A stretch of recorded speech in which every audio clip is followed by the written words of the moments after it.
ہم آپ کے ساتھ شیئر کرتے ہیں. جنوری کو کوشش کی لیکن ہی لاسٹ ہارٹ, ہی مووڈ آؤٹ. دوبارہ وہ 30 تاریخ کو یہ دوبارہ گیا ہے, اس کی ذہن سازی کی ہے, اس کو واپس لایا ہے. اور پھر یہ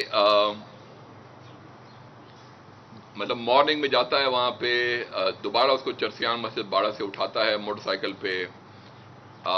اس کو یہ پھر ہیلمٹ اور وردی وغیرہ کی پروویژن وغیرہ سارا کچھ اس کا کرتا ہے. اور اس کو یہ پھر یہاں پہ جو نزدیک جو پشاور کے دوست ہیں جانتے ہیں, پیر دکوڑی برج کے قریب, وہاں پہ اس کو وہ چھوڑ جاتا ہے. ریکی اس کو وہ پہلے ہی کروا چکا تھا.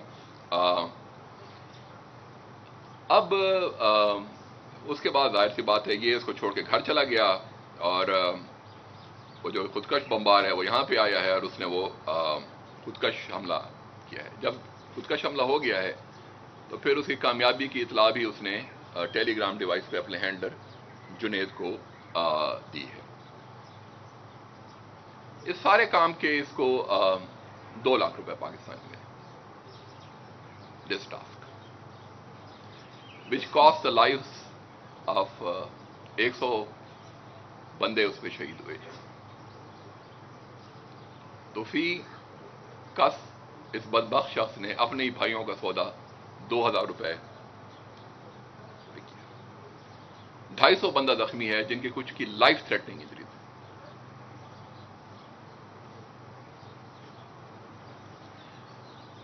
اس سے ایک اور چیز بھی آئی, یہ ساری پیسے جو اس کے پاس آئے ہیں یہ اس کو ہنڈی حوالے سے آئے ہیں, جو کہ اگین ایک بڑا ڈینجرس سائن ہے کہ ہنڈی حوالے سے یہ سارے پیسے آئے ہیں اس کے پاس. اس نے یہ پیسے چوک یادگار سے وصول کیے. سبسیکوینٹلی تو تمام ایلیز نے وہاں پہ کام بھی کافی کیا ہے, لیکن اس کو اس زمانے میں یہ پیسے وہاں سے ملے تھے. بعد ازاں اس نے اپنی پوسٹنگ BRT کروا لی تھی, لیکن اس کی جو ظلم کی داستان ہے یہ ابھی تو اس کی ابتدائی تفتیش چل رہی ہے, لیکن اس کی ظلم کی داستان صرف پشاور پولیس لائن دھماکے تک محدود نہیں ہے. اس نے اس سے قبل جنوری 2022 میں چرچ کے ایک پادری کو رنگ روڈ جمیل چوک میں ٹارگٹ کیا تھا. اس کے علاوہ پشاور میں اس نے 11 ستمبر 5 دسمبر 2023 اور 10 مارچ 2024 وارسک روڈ میں پھٹنے والی IDs میں اس نے اپنے ہینڈلر جنید کے کہنے پہ متعلقہ مقام تک پہنچائی تھی. اس سلسلے میں اس کی مزید تفتیش جاری ہے, لیکن جو ہمارے پشاور کے دوست ہیں, وارسک روڈ پہ ہماری کافی بلاسٹ ہوئے ہیں جس میں لا انفورسمنٹ کو نشانہ بنایا گیا. اس نے دسمبر 2023 میں گیلانی مارکیٹ دلزاکر پشاور میں ہینڈ گرینیڈ سے حملہ کیا.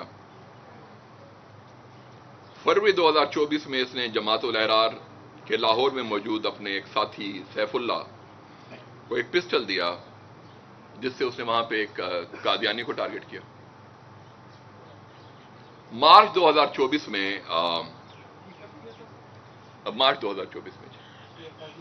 جی لاہور میں اس نے پسٹل پرووائڈ کیا تھا.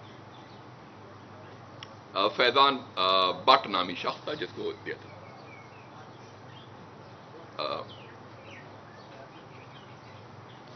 نہیں, سیف اللہ نامی شخص کو اس نے پسٹل دیا تھا. مارچ 2024 میں جو قادیانی والا واقعہ ہے وہ ہے فروری 2024 کا.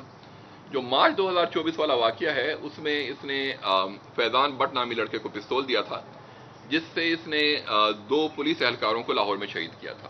تو 2 کنزیکٹیو واقعات لاہور کے ہیں. ایک میں قادیانی کی مرڈر ہے جو 2